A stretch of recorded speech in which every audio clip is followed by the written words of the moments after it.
అందరికీ ప్రేమతో వందనాలు తెలియచేస్తూ మరి దినపు వాక్యాన్ని ప్రారంభిస్తూ ఉన్నాను. ఆసక్తి కలిగిన వారందరూ కూడా చక్కగా మన ప్రభువైన దేవుని మాటలు విని యేసుక్రీస్తు వారిని పొందాలని ప్రేమతో వందనాలు తెలియచేస్తున్నాం. ప్రేమతో మీ అందరికీ బాగున్నారా? మీరందరూ దేవుని మహాకృపను బట్టి మరొకసారి ఆయన మాటలు మీతో ప్రకటించడానికి దేవుడే ఈ చక్కని అవకాశం ఇచ్చినాడు కనుక దినాన మనం ఒక ప్రశ్నతో కూడిన వాక్యాన్ని ప్రారంభించుకుందాం. ఏమిటి ఆ ప్రశ్న అంటే, వాక్యం చదవటం వలన మీకు బాగా అర్థమవచ్చు కనుక ప్రారంభపు పుస్తకమైన ఆది కాండము from the Holi Bible according to the book of Genesis chapter 4 verse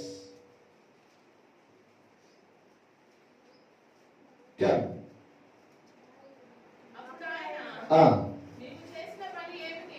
okay, దానికి ముందుగా ఇది జవాబు, దానికి ముందుగా ప్రశ్న కూడా చదువుకుందాం. 9. యెహోవా నీ తమ్ముడైన హేబేలు ఎక్కడ ఉన్నాడని కయ్యూనును అడుగగా. It was a question to Kane.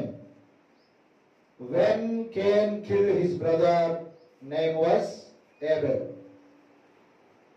సృష్టిలో దేవుడు ఆదామును కలగజేసిన తర్వాత వారిని ప్రేమించి ఇచ్చిన ప్రథమ కుమారుడే కయ్యూను అయితే, ఆ తర్వాత పుట్టినవాడు హేబేలు అయితే, దేవునికి అర్పణ ఇచ్చే విషయంలో కయ్యూను అర్పణ అంగీకరించబడినప్పుడు, హేబేలు అర్పణ అంగీకరించబడినప్పుడు, అంగీకరించబడిన కయ్యూనుకు హేబేలు మీద కోపం వచ్చి, ఆ కోపము తీవ్రతరం దాల్చి తర్వాత తమ్ముడిని చంపివేసేంత పరిస్థితి ఏర్పడింది.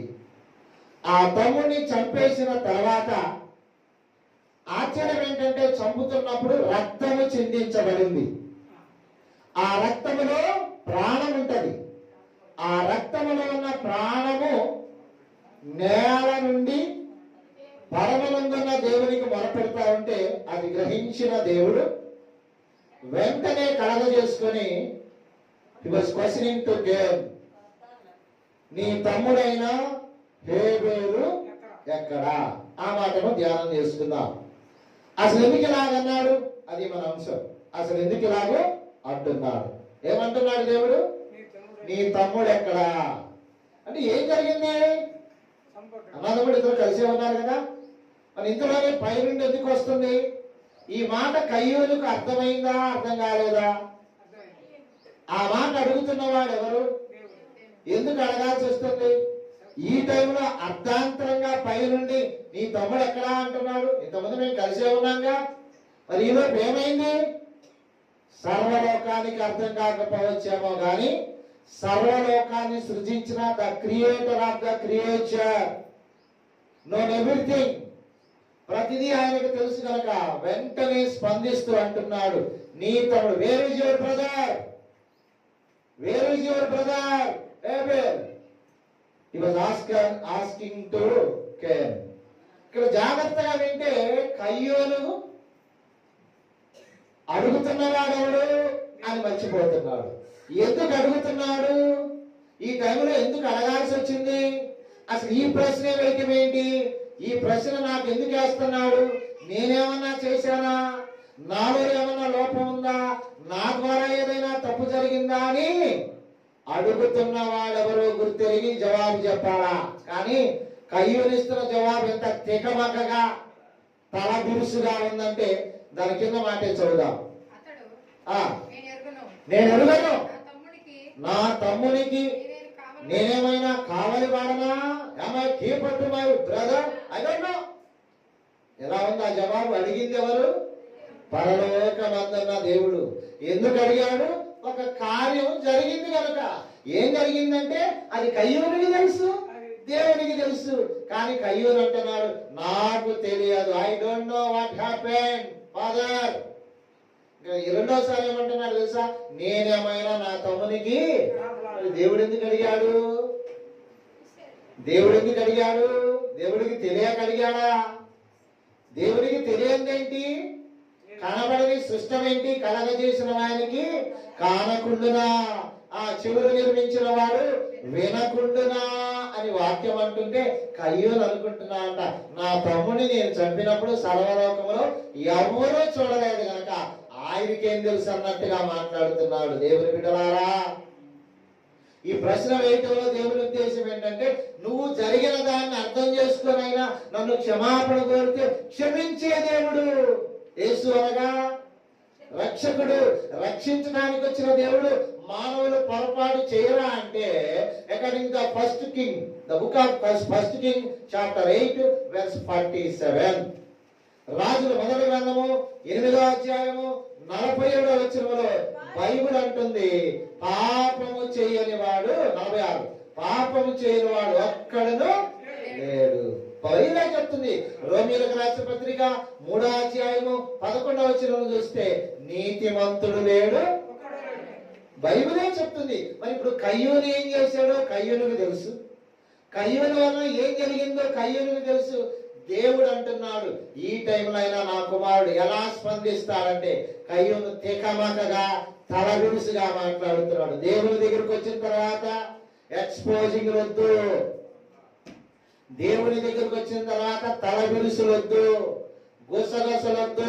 దయచేసి రావటమే ఆలస్యమైతే, రావటమే ఇంకో విధంగా అయితే, ఇక్కడికి వచ్చిన తర్వాత మనం ఏదో చేయాలంటే శిక్ష నీకు.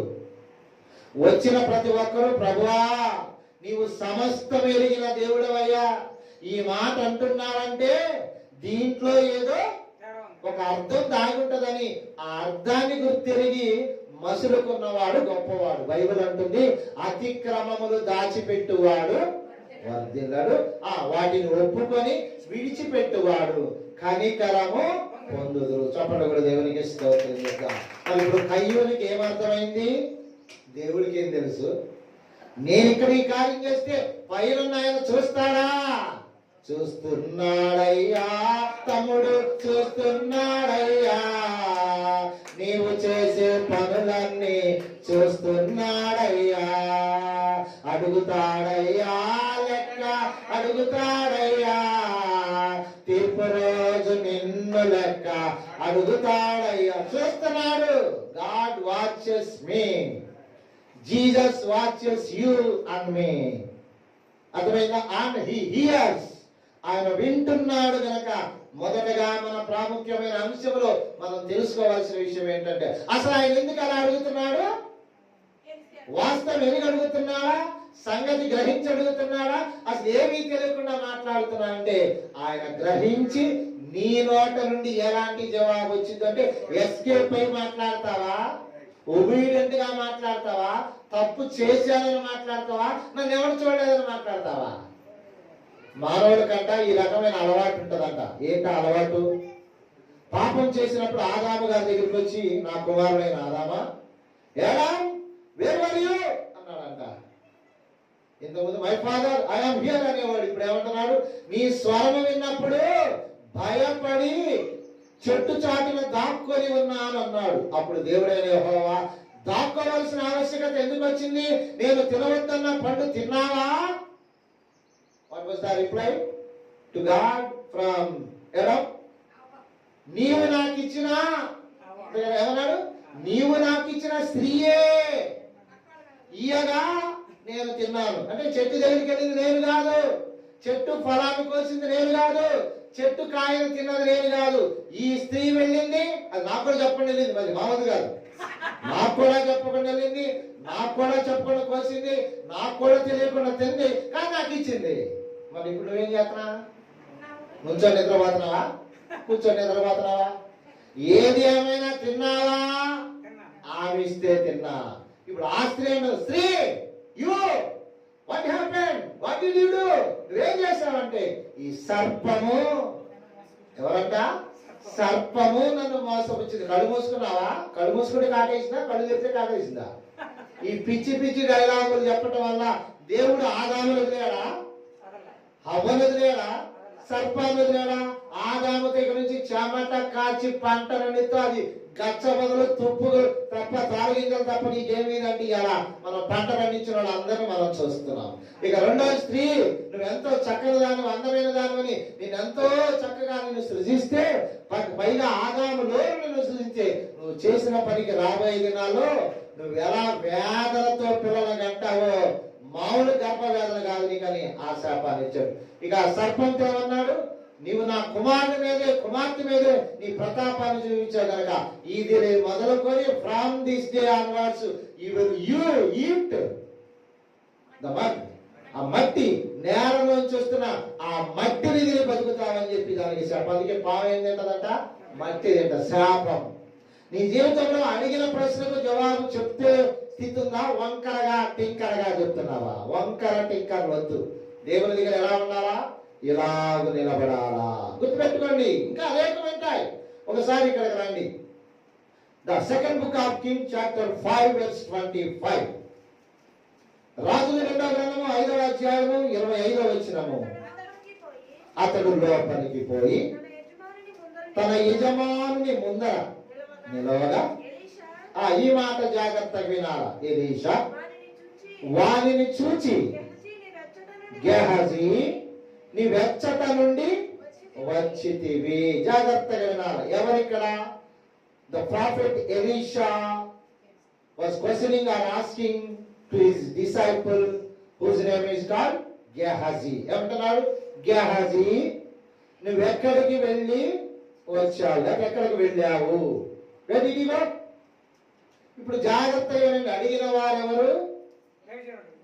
నదికి వెళ్ళి 7 మారులు మునిగి స్నానం చేసి పసిపిల్లవాని దేహంలో బాగుపడి వెళ్ళు అని ఈ గెహజీతో చెప్తే, ఈ గెహజీ బయటికి వెళ్ళి నిలబడిన సైన్యాధ్యక్షుడైన నయమానుకు చెప్పి ప్రేరేపిస్తే వెళ్ళాడు, మునిగాడు, మాట చేత సెలవిస్తే స్వస్థత వచ్చిందని, ఇంకా ఘనమైన కార్యాలు జరిగినవని ఈ గెహజీకి బాగా తెలుసా తెలియదా? బాగా తెలుసు. ఎందుకు? పిల్లలు బాగు చేశాడు, చచ్చిపోయిన బిడ్డలు లేపాడు, అన్ని చూశాడు. ఇప్పుడు వాళ్ళ గురువు గారైన ఎలీషా గారు ఈ మాట అంటున్నప్పుడు, ఎలీషా గారు అంటున్న మాటకి గెహజీకి ఎలగాల ఎలగకూడదా? వెలిగిందా వెలగలేదా? తప్పు చేస్తున్న వాడు ఏమంటాడు? తప్పు చేశావా, పాపం చేశావా, ఇలా చేశావంటే మొదట ఏమంటాడంటే నైజం ఏంటి? నేను చెయ్యలేదు, నాకు అస్సలు తెలియదు. ఇదిగో పాస్ గారు నీ మీద టచ్ చేస్తా, నేను చేస్తానా చెప్పు, నేను అలా చేస్తానా చెప్పు. నువ్వు చేసావో లేదో పైన ఆయనకి తెలుసు, నేను చేసావు లేదో ఆయనకి తెలుసు. నేను కప్పు పుచ్చుకుంటా, నువ్వు పక్కనోడి మీద దొరికిన మానవునికి అలవాటు ఉంటుంది. దయచేసి గుర్తుపెట్టుకోండి. అడుగుతున్నవాడు దేవుడు, అడుగుతున్నవాడు పరిశుద్ధాత్ముడు, అడుగుతున్నవాడు ప్రవక్త లేకపోతే దైవ సేవకుడు అయినప్పుడు ఆయన ఎదుటి కూడా అబద్ధం చెప్తే ఏమొస్తుంది? ఇప్పుడు వాస్తవానికి గెహజీ ఎక్కడికి వెళ్ళాడు? అసలు వెళ్ళారా? ఈ మాట ఆయన అడగటంలో ఏదైనా జరిగుంటేనే అడిగారా? చెప్పండి, ఏదైనా జరుగుంటేనే అడిగారా? మా కుమారునికి కారు యాక్సిడెంట్ అయినప్పుడు మొదట మేము అనుకున్నాము కారు గుద్దాడే, బలంగా గుద్దుంటాడే అని అనుకున్నాం. అయితే తర్వాత పరిశుద్ధులైన వారిని మేము బాపట్లో ఉన్న యేసు దేవులమ్మ గారిని మేము సమీపించినప్పుడు ఆమె ప్రార్థన చేసి, అయ్యా ఈ యాక్సిడెంట్ అవటం చెప్పండి మీ సేవను ఆటంకపరుస్తూ నీ కుమారుని లేకుండా చేయటానికి దుష్టులైన సాతాను వేసిన బలమైన పన్నాగం అన్నారు. అప్పుడు మేము ఆశ్చర్యపోయి ఆ దేవునికి ప్రార్థన చేస్తూ ఉన్నాం. ఇక రెండోది ఏంటంటే మా వాడిని అడిగాం, ఏమా ఏంటి ఎలా వెళ్తున్నావు అంటే, నేను చాలా స్లోగా వెళ్తున్నాను డాడీ అన్నాడు. మరి స్లోగా వెళ్తే ఇంకా బలంగా ఎట్ట గుద్దావు? అర్థం పగిలింది, కారు అర్థం పగిలింది అంటే, లేదు నేను మెల్లిగానే వెళ్తున్నా అన్నాడు. సరే మెల్లిగానే వెళ్తున్నాడు అనుకున్నాం. నేను నిన్న ఒక ఆయన మన ఇక్కడ ఊరాక నేను అటు రోడ్ నుంచి ఎక్కించుకొస్తుంటే ఆయన చెప్తున్నాడు, రాజు గారు మీ వాడేగా వాడు డుయ్యని వెళ్తున్నాడు అన్నాడు. మామూలుగా వెళ్ళలేదంట, డుయ్యని వెళ్తున్నాడు భాష గారు. నేను చూశాను, మీ వాడు కూడా బలంగా గుద్దాడు. మామూలుగా అడిగితే ఏమంటాడు? నేను మామూలుగానే గుద్దాను. మరి మామూలుగా గుద్దే ఎందుకు అర్థం పగిలింది? మామూలుగా ఇటు గుద్దితే అర్థం పగిలిందా? గొద్దడం అదిరిపాడుగా గుద్దాక వేస్తే ఆ డోము దానికి ఉన్నాయని ఊడి కింద పడిపోయింది కారుకి. అంటే ఏం చెప్తారు మానవులు? నిజం చెప్పరు. నిజం చెప్పరు. ఇక్కడ గెహజీని అడుగుతున్నాడు, గెహజీ ఎక్కడికి వెళ్ళా? అయ్యా, మీ దగ్గరికి వచ్చిన ఆ యొక్క నయమాను గారు మీకు 10 జతలు బట్టలు ఇవ్వబోతుంటే, అది వెండి ఇవ్వబోతుంటే, కొద్దిగా బంగారం ఇవ్వబోతుంటే మీరు తీసుకోలేదు కదా, ఎందుకో నాకు కొంచెం ఆశ కలిగిందయ్యా, కొంచెం కొంచెం తీసుకున్నానంటే ఏమనేవాడు. కానీ ఏమంటున్నాడు దాని కింద మాట చూస్తే, నీ దాసుడనైన నేను ఎక్కడికి పోలేదు. ఎక్కడ పోకపోతే ఎందుకు అడిగాడు? నేను నాకు ఎందుకన్నాను, ఆ బాపట్ల మా వాళ్ళని తీసుకెళ్తే ఆమెకు దర్శనం వస్తే ఆ దర్శనంలో యాక్సిడెంట్ ఎందుకు అయిందో బయలుపడింది. చెప్పలు కూడా దేవునికి స్తోత్రం. ఇప్పుడు నేనంటున్నాను, ఈ పాస్ గారు ప్రార్థనలో ఉండగా శిష్యుడైన గెహజీ తెచ్చుకోగా ఈ పాస్ గారికి దేవుడు బయలుపరిచాడా, పరచలేదా? పరచకపోతే ఎందుకు అడిగాడు ఎక్కడికి వెళ్ళి వచ్చావని? మామూలుగా ఏమంటాడు, గెహజీ కొంచెం వాటర్ తీసుకురా అనేవాడు. కానీ ఇప్పుడు ఏమన్నాడు, ఎక్కడికి వెళ్ళొచ్చా అంటే ఎక్కడికో వెళ్ళొచ్చాడు. ఆ తర్వాత ఆయనకి ఏదో బయలుపడింది. దాన్ని అడిగి శిష్యుని సరిచేద్దామంటే, నీ దాసుడనైన నేను ఎక్కడికి పోలేదని అబద్ధం ఆడితే వెళుతూ వెళుతూ ఇంటికి వెళ్ళాడు. ఆ అధ్యాయంలో చివరి వచ్చిన చదువుదామా? 26 చివర 5:26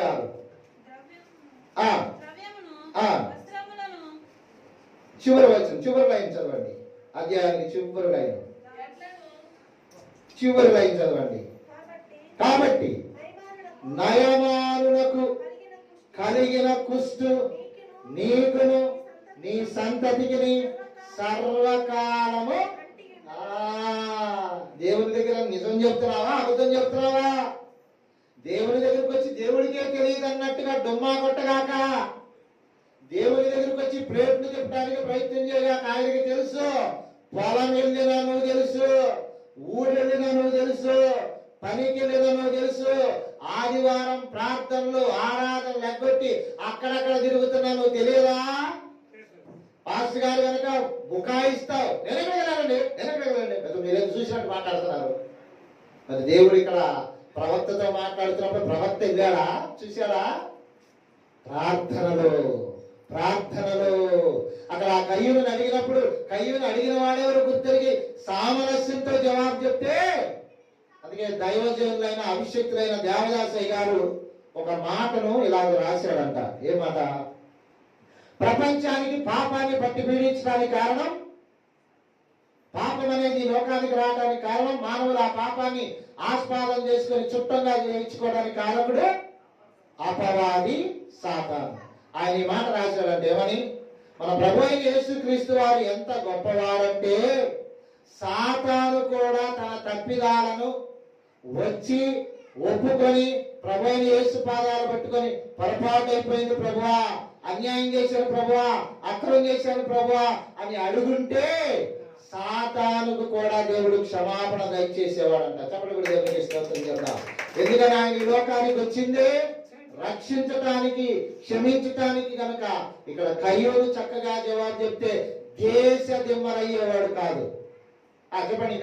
ఇక్కడ గెహజీ కరెక్ట్ గా జవాబు చెప్తే కుష్టి వ్యాధి కలిగిన వాడు అయ్యేవాడు కాదు. కానీ అన్ని వంకర మాటలు, వంకర జవాబులు, వంకర ప్రవర్తనలు. ఎందుకండి నేనంటాను, కళ్ళిచ్చిన వాడికి కనబడింది ఏంటి, చెవులిచ్చిన వాడికి వినబడింది ఏంటి? నువ్వేమంటావు? కనబట్లేదా, మసుకొచ్చిందా, ఏమన్నా వచ్చిందా చూపించుకో అంటావు. మరి దేవుడికి కూడా మసుకొచ్చిందా? దేవుడు కూడా ఈ మధ్య ఏమన్నా వినబడట్లేదా అంటే, కలగజేసిన వాడికి ఎవ్రీథింగ్ ఈజ్ క్లియర్. కనబడకపోవటం అంటూ ఏముండదు. అందుకే సీసీ కెమెరా, అదే దేవుడు. నువ్వు కనబడట్లేదని మీ ఇద్దరు కూడినప్పుడు ఈ 2 కళ్ళు ఏమంటే అంటే సర్వలోకంలో మనం ఎవడో చోట్ల. ఒకసారి మోషే గారి జీవితంలో ఇలాంటి సంఘటన ఒకటి ఆవరించిందంట. ఏంటది? మోషే గారు 40 సంవత్సరాల పాటు విద్యలన్నీ నేర్చుకున్న తర్వాత నా ప్రజలైన వారు అసలు ఎలాగున్నారని బయట ప్రపంచాన్ని చూడటానికి సంతోషంగా వెళ్ళాడంట. వెళ్ళిన కొద్దిసేపటికి అక్కడ 2 సహోదరులు పోట్లాడుకుంటున్నారు. దేవర్ quarreling together and fighting each other. పోట్లాడుకుంటూ తన్నుకునే అంత వచ్చి ఒక్కొక్కటి తోసుకుంటా ఉంటే ఈ మోషే గారు ఏం చేయాలి? పెద్దగా సముదాయించాల్సింది బదులుగా అప్పటికైనా 40 సంవత్సరాల పాటు మంచి విద్యలు నేర్చుకునే తనకి మనవాడు అనబడుతున్న ఇశ్రాయేలీయుని పక్కన పెట్టి ఐగుప్తీయుని ఒక దెబ్బతో చంపేసి ఎవరు లేరని చూసి చకచక కింద చేతితో చకచక గొయ్యి తవ్వి ఇసుకని తీసి ఇసుకలో ఆ చచ్చిపోయిన పుడిపేసి కాపు ఇంటికి వెళ్ళిపోయాడు. మళ్ళా ఒక రోజు మళ్ళా బయట ప్రపంచాన్ని చూద్దామని తదుపరి రోజు బయలుదేరి వెళ్తే మళ్ళీ ఇద్దరు మాట్లాడుకుంటున్నారు. అంటున్నారా? ఇద్దరు మాట్లాడుకుంటే వాళ్ళకి అరే మీరు సహోదరురా, ఎందుకురా మీరు పోట్లాడుకుంటే ఏంటో నువ్వు వారి మీద పోతున్నావు అని మళ్ళీ తన పక్షం ఉన్న వాడిని ఎదుటి వారిస్తామంటే ఏమన్నాడు తెలుసా? నిన్ను మా మీదుగా తీర్పరిగా జడ్జిగా నియమించింది వాడు ఎవడు అంటూ నిన్న ఐగుప్తీని చంపినట్టుగా నన్ను కూడా చంపబోతున్నావా? మోషే గారు ఏమనుకున్నాడు? నేను చంపింది ఎవరికి తెలియదు. None have seen me while I was murdering or piercing. నేను ఆయన చంపుతున్నాడు లేకపోతే బీటింగ్ అది చేస్తున్నప్పుడు ఎవరికి తెలియదు అనుకున్నాడు. చంపేశాడు, గొయ్య తీశాడు, పూర్తి చేశాడు, వెళ్ళిపోయాడు. రెండో రోజు ఇది ఎలా బయటకు వచ్చింది? ఆ మాట విన్న తర్వాత ఐగుప్తు దేశాన్ని విడిచి మిద్యాను దేశానికి వెళ్ళి అక్కడ ఒక ఆయన చెంత చేరి గొర్రెలు గాయటం ప్రారంభించాడు. అంటే నీ జీవితంలో తెలియదా? దేవునికి తెలియదా? దేవుని చూడట్లేదా? దేవునికి తెలియదు అనుకునేవారు మీలో ఒక్కొక్కసారి ఎక్కడి పనికి వెళ్ళేవాడు ఉంటారు. మీలో తెలియదు అనుకో, నాకు అది తెలిసి అగ్గొట్టా. ఉదాహరణకు మనోడు ఫంక్షన్ వచ్చినప్పుడు ఫంక్షన్ లో కావాలని చర్చిని విడిచి ఊరికి వెళ్తా ఉంటారు. నువ్వు అక్కడికి వెళ్ళి కూడా భోజనం తింటూ కూడా ఏమన్నారా? నన్ను ఎవరు చూడట్లేదు, నేను ఎక్కడికి వచ్చాను ఎవరికి తెలియదు, గోగులమూడి వెళ్ళాను, ఏలూరు వెళ్ళాను, ఆ గోరంట్ల వెళ్ళాను, ఇంకెక్కడికి వెళ్ళాను, పిరంగపురం వెళ్ళాను, లేకపోతే ఇంకెక్కడ వెళ్ళాను మీరు చెప్పరాకండి. ఇక్కడ నీ దేవుడికి అక్కడ తింటా కూడా ఏం చెప్పాలా? ప్రభువా ఆదివారం దైవ సన్నిధి నిత్యంగా ఎగ్గొట్టి వచ్చాను. మళ్ళీ ఒక్కోసారి దేవుడు సరి చేస్తారు. అందుకని మా అయ్యగారికి తెలియదు, మా అమ్మగారికి తెలియదు, అసలు మా చర్చి వాళ్ళకే తెలియదు. ఎందుకంటే మేము నిర్ణయం వచ్చేసాము. అట్లానా దావీదు గారు భోజనం చేయడానికి కూర్చున్నప్పుడు సౌలు గారు రోజు ఆయన ఎదుట కూర్చునే దావీదును చూసేవాడంట. ఈ రోజు సౌలు ఆ భోజనం చేస్తుండగా దావీదు గారు కూర్చి ఖాళీ ఉంటామని తెలుసా? నేడు ఇదిగో యెషయా కుమారుడు ఏడి రావట్లేదు భోజనానికి అని అడిగాడంట. కారణం ఆ సింహాసనం దావీదు గారిది, అది ఖాళీగా ఉన్నప్పుడు రాజుగారు అడిగాడు, మరి నీ సింహాసనం నీ కుర్చీ ఖాళీ అయితే నేను అనకపోవచ్చు. దేవుడు అడగడా? నువ్వు అనుకుంటున్నావు. మా అయ్యగారికి ఏం తెలుసు, రాజుగారికి ఏం తెలుసు, ఎంతమంది ఆయన గుర్తుపడతారా? వద్దొద్దు, ఆ తలంపులు వద్దు దయచేసి. ఇక్కడ కయ్యూను దెబ్బతింటానికి కారణం, ఇక్కడ గెహజీ దెబ్బతింటానికి కారణం ఏంటో తెలుసా అండి? వంకర టింకరతో కూడిన జవాబు. వంకరతో జవాబు చెప్పి ఏం సాధిస్తా? పైగా అడుగుతుంది ఎవరు? స్ట్రైట్ గా జవాబు చెప్పు, స్ట్రైట్ గా చెప్పు. మీకు తెలుసు కదా, రూతు గ్రంథాన్ని మనం ఒకసారి చూస్తే 1వ అధ్యాయము 23వ వచనంలో చూస్తే ఒక మాటను చూద్దాం. రూతు గ్రంథము 1వ అధ్యాయంలో ఒక వ్యక్తి ఇలా మాట్లాడుతూ ఉంది. ఏంటా సంగతి జ్ఞాపకం చేసుకుందాం. చూద్దామా? 1వ అధ్యాయము 20వ వచనం చూద్దామా? ఆమె 19, మొదట 19 తర్వాత 20. వారు బెత్లెహేమునకు వచ్చినప్పుడు ఆ ఊరి వారందరూ వచ్చి ఈ జాగ్రత్తగా ఈమె నయోమి కదా అనుకొనిచుండగా ఆమె సర్వశక్తుడు నాకు చాలా దుఃఖము కలుగజేశాడు కనుక నన్ను నయోమి అనక. ఇప్పుడు జాగ్రత్త. ఎందుకు ఇలా మాట్లాడుతుంది ఆమె? మన అంశం ఏంటి? ఎందుకు ఇలా మాట్లాడుతున్నారు అసలు ఏంటి? ఇక్కడ ఈ స్త్రీ అనగా నయోమి ఎందుకు ఇలా మాట్లాడుతుంది? నన్ను నయోమి అనగా, నయోమి అనగా ఫలము, ఫలింపు, అభివృద్ధి, ఫ్రూట్ఫుల్నెస్. మరి ఇప్పుడు ఏమంటుంది? విక్టర్, నన్ను చేయదని పిలవండి. ఎవరైనా ఒక చక్కని పేరు కలిగి సన్నాసి దానే సన్నాసి చూడడానికి పిలిపించుకుంటారా? ఎవరు మీరు చెప్పండి. ఏమండి, నోటితో చక్కని పేరుంటే నీకు పోయే కాలం వచ్చిందా? ఏంటా పిలుపు అని మనమే నా పేరు ఇది అని చెప్పి పిలిపించుకుంటాం. కానీ ఏమో నయోమి అని పేరు పెడితే మారా అని పిలవమంటది ఏంటి? మళ్ళీ ఏమంటుంది తెలుసా? నేను చేసిన తప్పని ఒప్పుకోకుండా దేవుడు నాకు అన్యాయం చేశాడు. అట్లానా? దేవుడు అన్యాయం చేస్తాడా? దేవుడు అన్యాయం చేస్తారు. బెత్లెహేములో పుట్టి బెత్లెహేములో పెరిగినాక కరువు వచ్చినా ఇబ్బంది వచ్చినా బెత్లెహేములో నుండి దేవునికి ప్రార్థన చేయాల్సిన బదులు కరువు తప్పించుకోవడానికి మోయాబు అనే విగ్రహారాధన చేసి నగ్నంగా దేవుని ఆరాధించే ప్రజల మధ్యకి వెళ్ళి తిప్పలు తెచ్చుకుంది. కానీ వస్తూ మొత్తాన్ని యజమానుడు అనగా ఈ యొక్క శిరస్సు పోయింది, కుడి చేయబడింది, ఎడం చేయబోయింది, కోడలు పోయింది. ఒక చిన్న కోడలు వెంటేసుకుని ఒక కోడలు వెంటేసుకుని మాత్రం వచ్చింది. ఇక్కడికి వచ్చి ఏమంటుంది, నన్ను నయోమి అనక మారా. బాగుంది ఆ పేరు. మారాను మధురంగా చేసే దేవుడు. మనకైతే ఏమన్నా మారా అని మళ్ళీ ఎవరి మీద నడుతుంది, దేవుడు నాకు అన్యాయం చేశాడు. చూసారా, కొంతమంది అలా ఉంటారు. కార్యం జరిగితే నువ్వు అనుకున్నదైతే దేవుడు ఉన్నాడా, నువ్వు అనుకున్న కార్యం తలపెట్టి జరుగుతుండగా 4 చినుకులు పడితే దేవుడు అనేవాడు ఉంటే వానం రప్పిస్తాడా? ఈ రోజు నుంచి చెప్తున్నా చూడు, వండుకున్నవన్నీ పాడై తెలిసిపోయింది కనుక అసలు దేవుడు లేడు. నీ కోసం వాన ఆపితే దేవుడు, వాన కాకపోతే ఆలోచన చేసుకోండి. నీ ప్రశ్న ఎలాగుండాలా, నీ జవాబు ఎలాగుండాలా, అడుగుతుంది ఎవరో నువ్వు ఆలోచన చేసుకొని వేసే ప్రశ్న దేవునిదైతే ఇచ్చే జవాబు స్ట్రైట్ గా ఉంటే నిన్ను దయచేసి నువ్వు ఎంత మూర్ఖుడువైనా, ఎంత పానింగుడువైనా, ఎంత పాపాత్ముడైనా దేవుని దగ్గరికి వస్తే మాత్రం ఏమనాలా, కరెక్ట్ గా చెప్పి ఒప్పుకుంటే నేను విడిపిస్తాను. ఒక మాట చెప్పి ముగిస్తానే. అదే ఆదికాండము ఇప్పుడు వరకు వంకరగా చెప్పిన మాటలు విన్నాం, దాని శాపాన్ని కూడా మనం చూసాం. ఇప్పుడు ఇంకొక వ్యక్తిని మీకు పరిచయం చేస్తా, ఎలా చెప్తున్నాడో చూద్దాం. అసలు ఎందుకు ఎలా అడుగుతున్నాడు అనేది ఇక్కడ నిర్ధారణ చేసుకుందాం. 16వ అధ్యాయము, the book of Genesis chapter 16,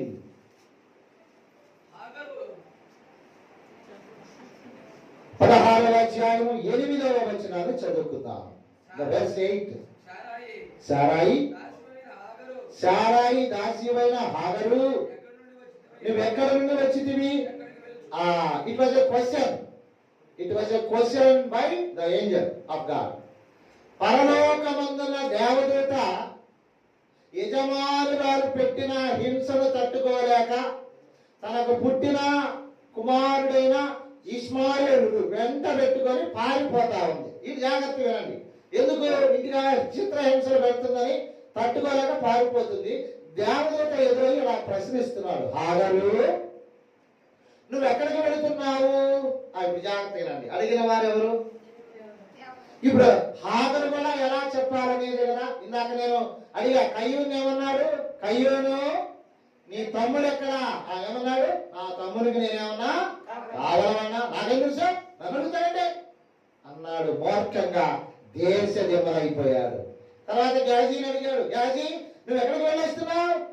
నేను ఎక్కడికి వెళ్ళలేదు, నీ దాసునైనా నేను ఎక్కడికి వెళ్ళానయ్యా. అందుకు వెళుతూ కుష్టి వ్యాధులు తెచ్చుకున్నాడు. ఇక్కడ హాగరును కూడా అడుగుతున్నాడు దేవుడు, హాగరు నువ్వు ఎక్కడికి వెళుతున్నావు అంటే ఆయన కింద మాట చూద్దాం. 9. అప్పుడు యెహోవా, దాంట్లో సగం మాట, దాంట్లో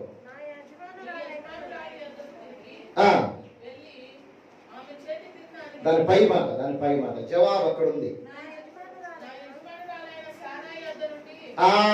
నా యజమానురాలైన శారా యొద్ద నుండి పారిపోతున్నాను. స్ట్రైట్ ఆన్సరా, వంకర దగ్గర ఉందా? దేవుడు అడిగాడు ఎక్కడికి వెళుతున్నావు? ఆమంటుంది నేను పారిపోతున్నా. ఎందుకో తెలుసా, నా యజమానులు ఇలా చేస్తుందని చెప్పి చక్కగా స్ట్రైట్ గా. అందుకే సర్వలోకములో ఇస్లాం మతం గాని ముస్లిం జాతి గాని అలా ప్రపంచంలో మనకు కనపడుతుందంటే ఆ దేవుడు హాగరును దీవించి హాగరులో నుంచి వచ్చిన సంతానమైన ఇష్మాయేలును దీవించుకోవడమే కదా. అంటే తల్లి కరెక్ట్ గా జవాబు చెప్పింది. అది నచ్చి దేవుడు ఆమెను ఒక సంతానముగా, ఒక జాతిగా దేవుడు ఆశీర్వదించాడు. దేవునికి స్తోత్రం. కయ్యూని ఎందుకు ఆశీర్వదించలేదు? ఆ గెహజీని ఎందుకు ఆశీర్వదించలేదు? ఈమె నయోమి మారాగా ఎందుకు మారింది? ఇంకా కొన్ని ఉన్నాయి. మరి ఇక్కడ చూస్తే హాగర్ ఎందుకు దీవించాడు? అడిగిన వాడెవరు? అడుగుతున్న వాడెవరు? అడుగుతున్న ఆయనకి నన్ను అడుగుతున్న పాయింట్ తెలుసా తెలియదా? పాస్టర్ గారు మీరు ఎవరైనా ఒక ప్రశ్న ఇస్తే మీరు స్ట్రైట్ గా చెప్తున్నారా? మళ్ళీ పాస్టర్ గారు మీకు తెలుసు కదా, నేను అలా చేస్తానా, నేను అలాంటి దాన్నా, నేను అలాంటి ఉన్నా, నేను అసలు పోతానా, అసలు నేను ఎప్పుడైనా ఎక్కట్టి ఎప్పుడైనా వెళ్ళానా? నువ్వు చెప్పు. ఇవాళ అనవసరంగా నన్ను అంటున్నారండి. నేను ఎప్పుడైనా ఆదివారం ఎక్కడికి వెళ్ళానా? నేనెందుకు అడిగాను మరి? నేనెందుకు అడిగాను మిమ్మల్ని? నాకు తెలియక అడిగానా? నేను కూడా నిన్ను వస్తాను చూసా. నువ్వు నన్నే కప్పాలని, జనాలు కప్పాలని కప్పొద్దు. బైబిల్ చెప్తుంది పాపాన్ని కప్పుకోక ఒప్పుకో. ఒప్పుకుంటే పరిహరించబడతావు, క్షమించబడతావు. కప్పుకుంటే తెప్పలు తెచ్చుకుంటావు. అందుకే అలా మన వాక్యం ఏంటంటే, అసలు ఎందుకు అంటున్నాడు? తెలిసి అంటున్నాడా, తెలియక అంటున్నాడా? దేవుడు ఎవరు? హృదయమును అంతరంగమును ఎరిగిన వాడు.